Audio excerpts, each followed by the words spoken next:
today we are going to be going through the chair assisted squat. So the main muscle groups of this movement, you're going to be working your quads, your hamstrings, you're going to be working your core because you're going to have to be bracing, and you're also going to feel it a little bit in your calves. Let's review the movement.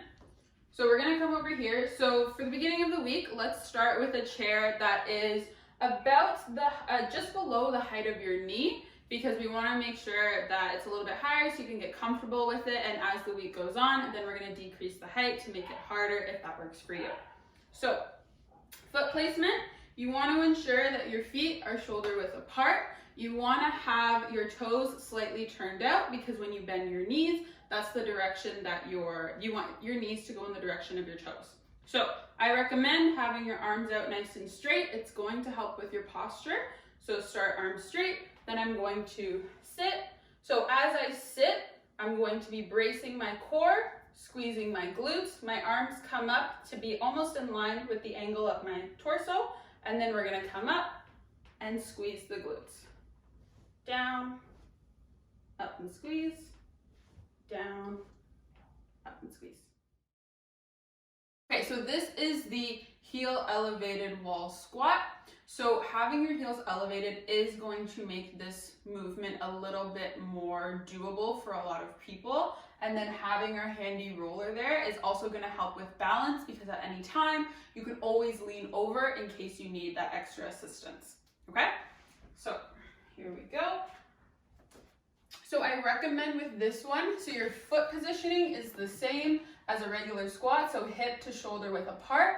With this particular squat, I do recommend that you turn your toes out a little bit wider than normal, because it's just going to help with the overall function of the movement. Okay, so here, you're going to have your hand right in front of your forehead the entire time for the most part, and you're going to have your other hand on the roller to give you that assistance if need be.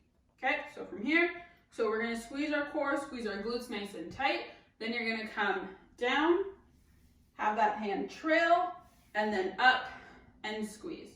So down, up, squeeze,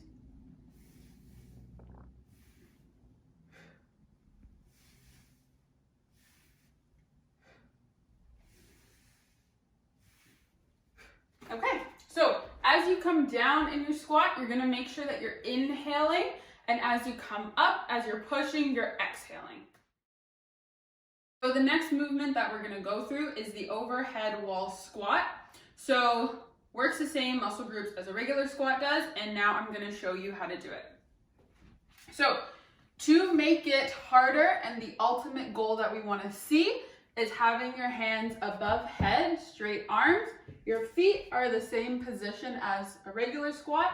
Then you're going to squeeze your core, come down, core tight, tight, tight, tight, tight, hit the floor, and up and squeeze. So this is the goal. Now, to regress it slightly, what you can do is put your hands in front of your face or forehead, and when you come down, your hands are going to trail with you. So core nice and tight, glutes tight, and you're going to come down and back up and squeeze the glutes, down, back up, and squeeze the glutes. Now, with this movement, please ensure that you're going to a range that's comfortable for you. If you can't go all the way down just yet, that's okay. Just go as low as you can and then come back up.